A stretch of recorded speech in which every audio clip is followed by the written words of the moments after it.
Sometimes shocking, always controversial, he deals with topics that the other talk shows are afraid to touch. He pries, he pokes, he digs deep. He gets the answers, he gets the facts, and most of all, he gets the ratings.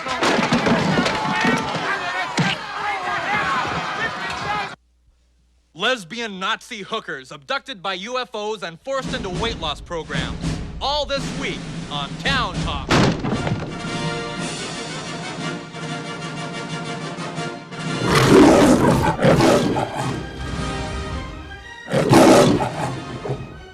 Welcome once again to Leto's Law. Here's Steve Leto. Got a crazy story out of Kalamazoo, Michigan. Kalamazoo is one of those towns that's just fun to say. Say it with me, Kalamazoo. WWMT reports the story. Will and Philip both told me about it. And we don't have all the answers. And that's what makes it such a crazy story, because there's one big question in the middle of this. Kalamazoo police will not say why a family's home was torn down after a police standoff. Why a family's home was torn down after a police standoff. This all happened in a period of a couple days, very, very recently. Tricia McCauley wrote it for WWMT. But a Kalamazoo mother and her 5 children are now homeless after police demolished their house during and after a standoff. Didn't get completely demolished during the standoff, but afterwards, the police and the Public Works Department finished the job.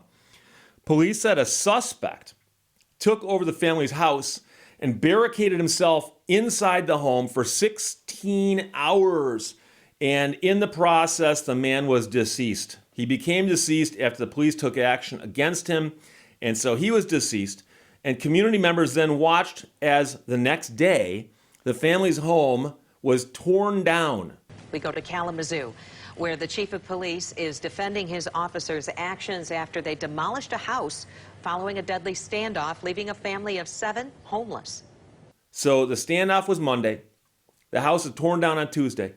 And it all happened rather quickly. And this is happening in the Edison neighborhood on Washington Avenue in Kalamazoo. Neighbors said they wondered why the family, who had nothing to do with the standoff, had to lose everything in the process. The Kalamazoo Department of Public Safety won't say why the home was destroyed. So, standoff, because a guy runs into a house, barricades himself inside the house. He's got nothing to do with that family. It's a random house, okay? So that just happened that way. And so he's in there for 16 hours. He winds up passing away in there. And the house is damaged in the process. But the very next day, they decide to destroy the home. Now, the man who passed away in the house, 35-year-old Alex Rawls, took over the home on Washington Avenue early Monday morning. Investigators said the man was wanted for an assault with intent to murder for an incident that took place with his ex-girlfriend's sister back on November 1st.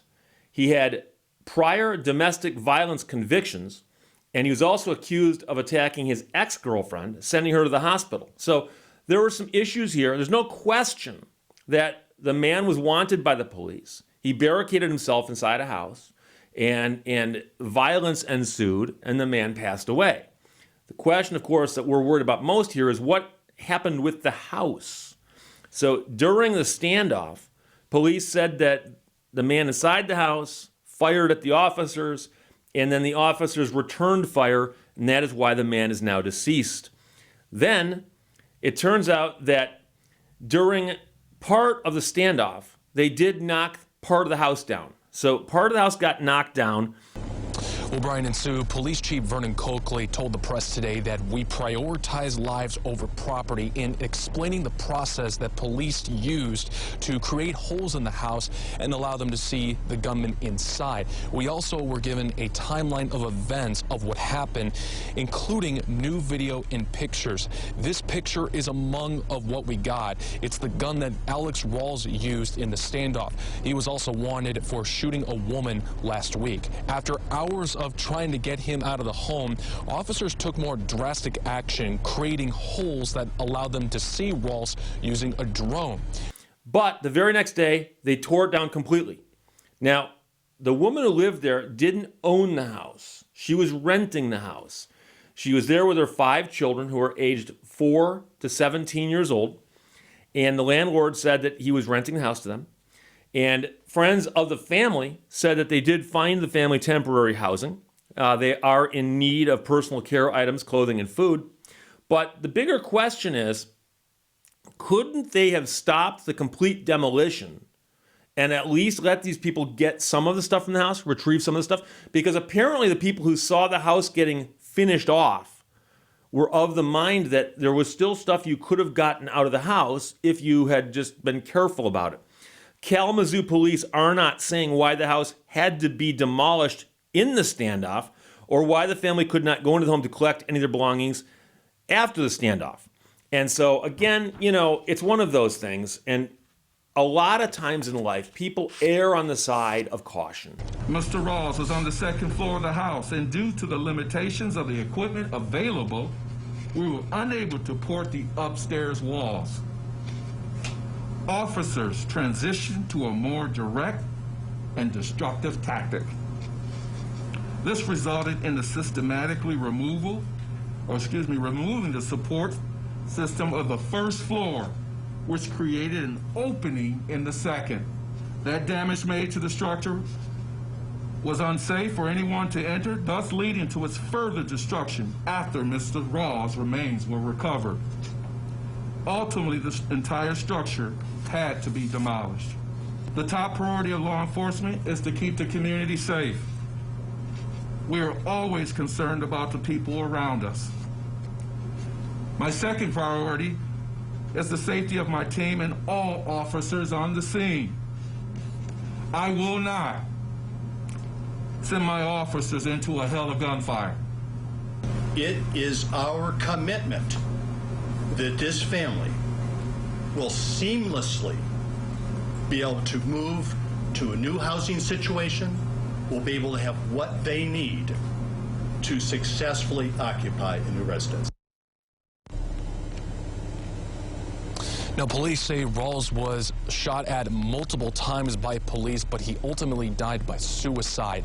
Now, as for that woman that Rawls reportedly shot last week, she is still recovering. For now, we are live in Kalamazoo. David Horak, News 8. Caution, most likely. So I suspect that what happened was that during the standoff, the house got damaged. And after the standoff, of course, the scene becomes a crime scene. So they're going to investigate the crime scene. I understand that also. And then when they're done with the investigation, somebody goes, well, the house is unsafe, level it. But the question I have, again, is if the house was a crime scene and they're done investigating the crime scene, couldn't you pause for just a split second and say, is there stuff in this house that can be retrieved safely?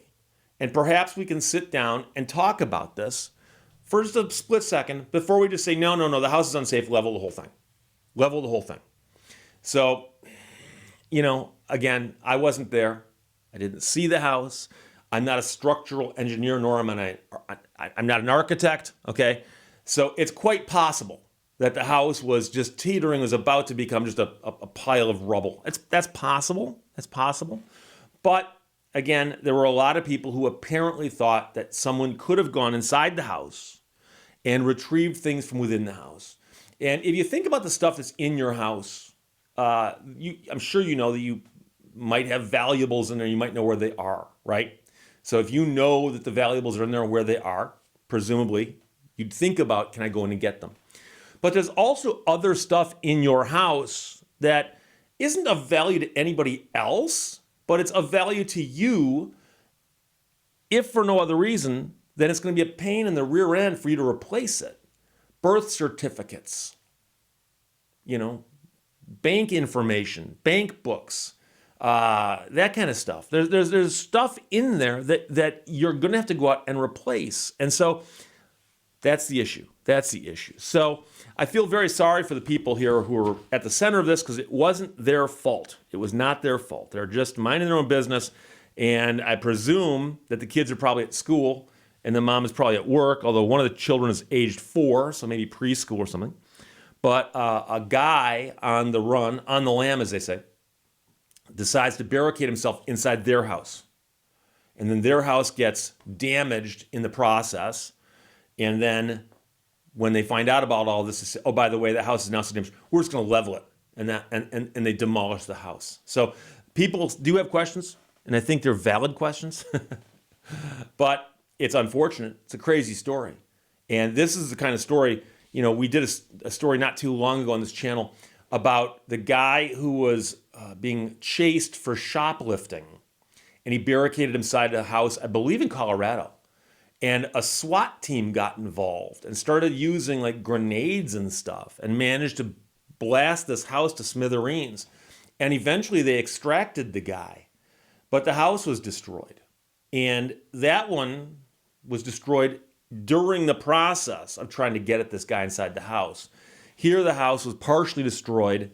Then of course there's no danger because the guy's gone. Then they level the house.